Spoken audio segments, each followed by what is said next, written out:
जय श्री कृष्णा दोस्तों। भाई दूज की कहानी। एक गांव में एक बहुत ही बुजुर्ग महिला रहती थी। उसका एक बेटा और उसकी एक बेटी थी। बुजुर्ग महिला ने अपनी बेटी की शादी तय कर दी थी। एक दिन जब भाई दूज का त्योहार आया, तभी उस बुजुर्ग महिला के बेटे ने कहा कि माँ, मैं बहन के घर टीका करवाने के लिए जा रहा हूँ।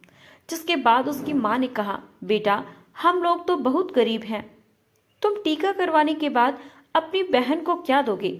लेकिन उस बुजुर्ग महिला के बेटे ने जिद करके अपनी बहन के घर जाने के लिए अपनी माँ को मना लिया। फिर वह भाई अपनी माँ की आज्ञा लेकर अपनी बहन के घर के लिए निकल पड़ा। जैसे ही वह थोड़ी दूर पर पहुंचा, तब उसको एक बहुत ही गहरी नदी मिली और वह उससे कहने लगी, मैं तुम्हें अपने पानी में डुबोकर मार दूंगी, क्योंकि मैं तुम्हारा काल हूं। जिसके बाद वह भाई उस नदी से कहता है कि तुम मुझे थोड़ी देर की मोहलत दे दो, मैं अपनी बहन के घर टीका करवाने जा रहा हूं। जब मैं वहां से वापस आऊंगा, तब तुम मुझे मार देना। जिसके बाद वह नदी भाई को आगे जाने के लिए रास्ता दे देती है और फिर वह भाई आगे की ओर चल देता है। थोड़ी दूर पहुंचने के बाद उसको एक शेर मिलता है जो उससे कहता है, मैं तुम्हें खा जाऊंगा। इसके बाद वह भाई शेर से कहता है कि अभी नहीं, मैं अभी अपनी बहन के पास टीका करवाने जा रहा हूं। जब मैं लौट कर आऊंगा, तब तुम मुझे खा लेना। फिर भी उस भाई को आगे जाने के लिए रास्ता दे देता है। फिर जब वह आगे की ओर बढ़ने लगता है, तो कुछ दूर जाने के बाद उसको एक सांप मिलता है और वह सांप उससे कहता है कि मैं तुम्हें खाऊंगा। वह भाई उस सांप से भी कहता है कि मैं अभी अपनी बहन के घर टीका करवाने जा रहा हूं। जब मैं लौट कर आऊंगा, तब तुम मुझे मार देना। वह भाई आगे की ओर चला जाता है और थोड़ी देर बाद भाई अपनी बहन के घर पहुंच जाता है। जब वह बहन के घर पहुंचता है, तो बहन के घर के बाहर आवाज लगाने लगता है, लेकिन घर के अंदर उसकी बहन सूत काट रही होती है।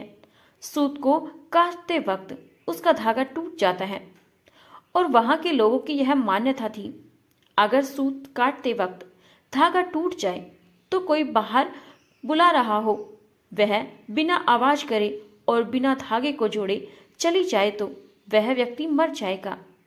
वह बिना आवाज किए धागा जोड़ने लगती है, लेकिन जब भाई आवाज लगाने पर भी उसकी बहन नहीं आती, तो वह वहां से जाने लगता है। तभी उसकी बहन उस धागे को जोड़कर तुरंत अपने भाई के पास जाकर उसको रोकती है और उसको अपने घर ले जाती है। वह बहन अपने पड़ोस में रहने वाली महिला के पास जाती है और उससे पूछती है कि भाई दूज के दिन क्या बनाया जाता है।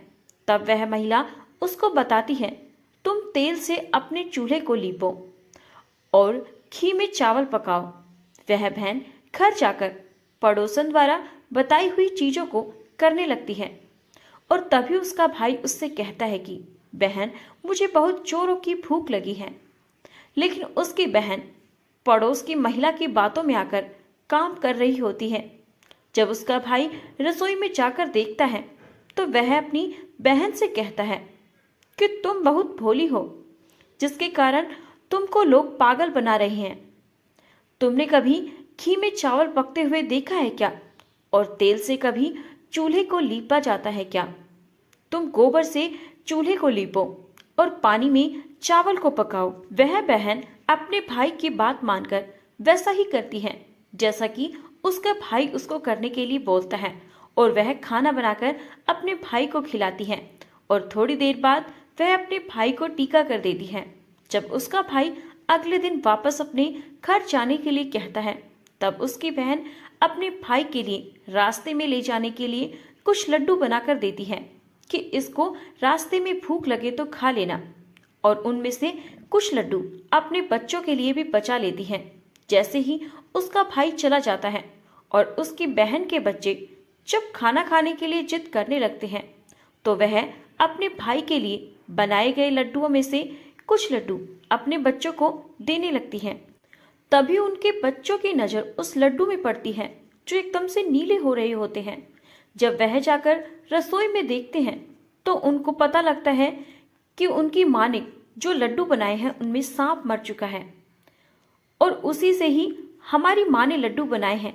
जिसके बाद वह अपनी माँ को जाकर सारी बातें बताते हैं, जिसको देखकर वह बहुत दुखी हो जाती है और तुरंत अपने भाई के पीछे भागती है। रास्ते में कुछ दूर चले जाने के बाद उसको उसका भाई मिल जाता है। वह तभी उसकी बहन उससे पूछती है कि भाई तूने लड्डू तो नहीं खाए। उसका भाई कहता है नहीं, और तभी अपने भाई को सारी बात बता देती है। लेकिन तभी उसका भाई कहता है तुमने मेरी जान आज तो बचा ली है, लेकिन तुम मेरी जान कब तक बचाओगी। और अपनी बहन को अपने साथ रास्ते में हुए पूरी घटना के बारे में वो बताता है। उसकी बहन अपने भाई को अकेले नहीं जाने देती है और उसके साथ जाने के लिए कहती है, परंतु उसका भाई अपनी बहन को साथ ले जाने के लिए मना कर देता है। लेकिन उसकी बहन जिद करने के कारण अपने भाई के साथ जाने लगती है। कुछ दूर चलने के बाद जब बहन को प्यास लगती है तो वह अपने भाई से कहती है भाई मुझे पानी पीना है, मुझे बहुत जोरों से प्यास लगी है। तब उसका भाई कहता है कि यहीं पास में एक तालाब है, रुको, मैं उस तालाब से तुम्हारे लिए जल लेकर आता हूँ।